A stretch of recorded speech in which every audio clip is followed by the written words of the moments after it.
दोस्तों, स्वागत है हमारे यूट्यूब चैनल रज़ा सिविल वर्क की एक और हाउस प्लान की वीडियो में।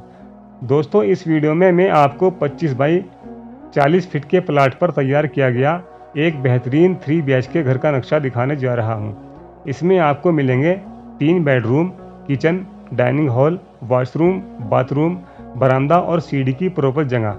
दोस्तों, यह नक्शा खासकर उन लोगों के लिए है जो 1000 स्क्वायर फीट में अपना घर बनाने की सोच रहे हैं। दोस्तों, इस वीडियो को पूरा देखें। अगर पसंद आए तो लाइक करें, शेयर करें, हमारे चैनल को सब्सक्राइब ज़रूर करें।